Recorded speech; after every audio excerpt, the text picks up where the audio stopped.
Agreement reached on distance learning.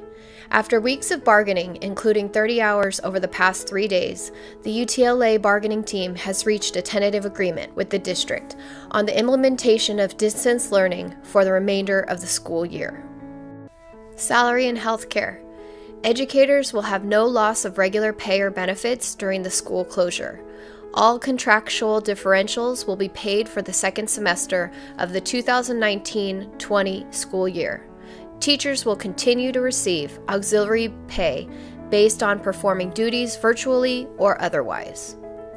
National Board certified teachers will continue to receive the 7.5% differential by conducting distance learning.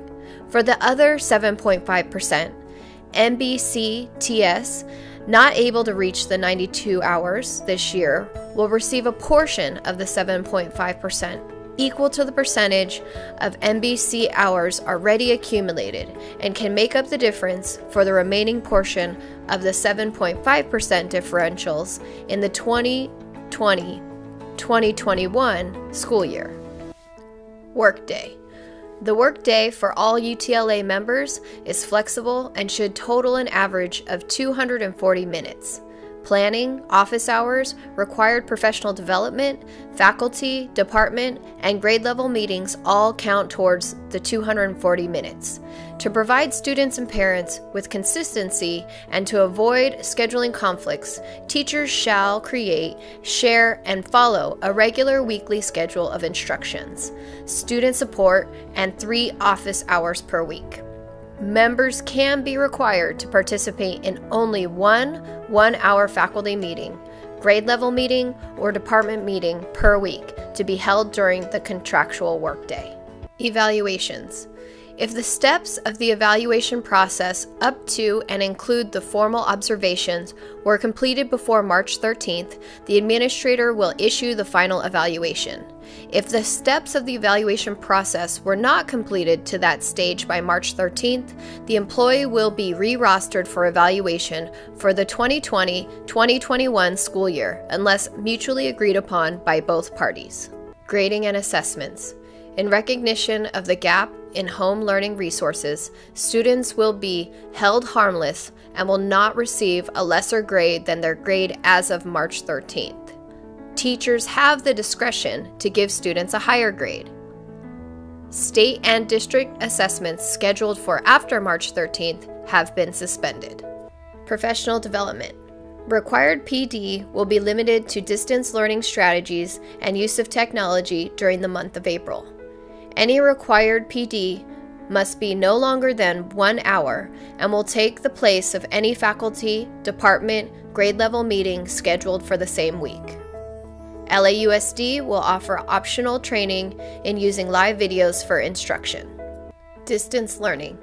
The use of live video lessons is encouraged but not mandatory. Other engagement options include recorded videos, live audio, recorded audio, and written guidance.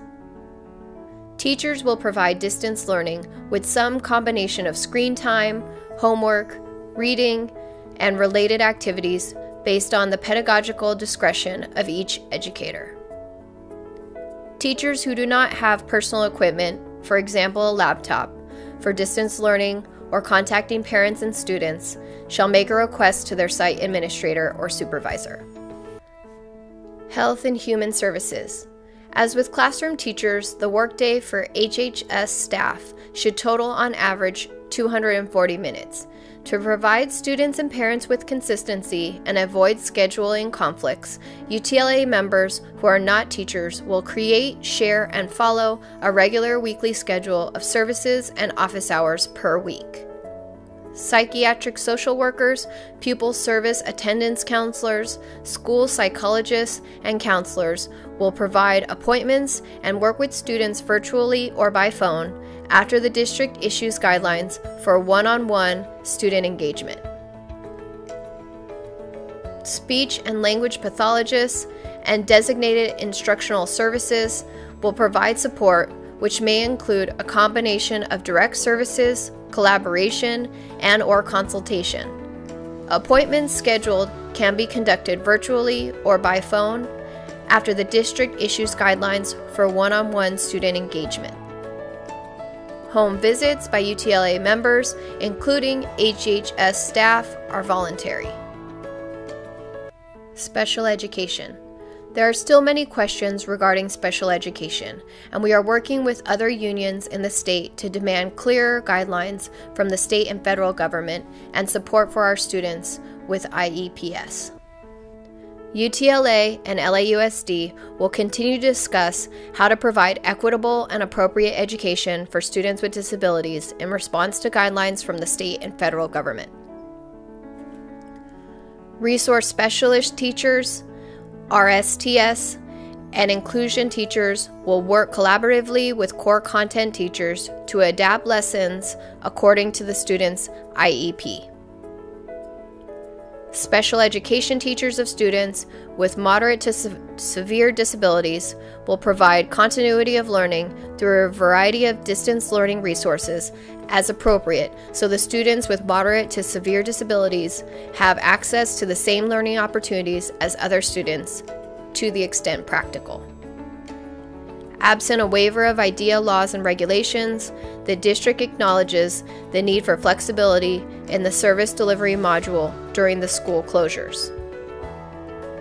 LAUSD and UTLA agree to ensure that students' individualized education programs are implemented to the maximum extent possible. Substitutes. Substitutes will be compensated during the district closure based on the current work year pattern. Compensation will range from 3 to 6 hours per day. Substitutes who are scheduled to work or had assignments in SmartFind will be compensated for the days they were scheduled to work, or for 3 to 6 hours per day, whichever is greater. Substitutes on long-term assignments who are currently earning the extended rate will continue to receive the extended rate. Substitutes who are able to work will accept assignments from the district. Substitutes who are currently enrolled in healthcare will maintain their benefits to the end of the plan year on August 31st. This agreement expires on June 30th, 2020, or the opening of school, whichever happens first. In addition to this agreement, we encourage you to continue to refer to our letter about misguided directives to push back against unreasonable requests by administrators.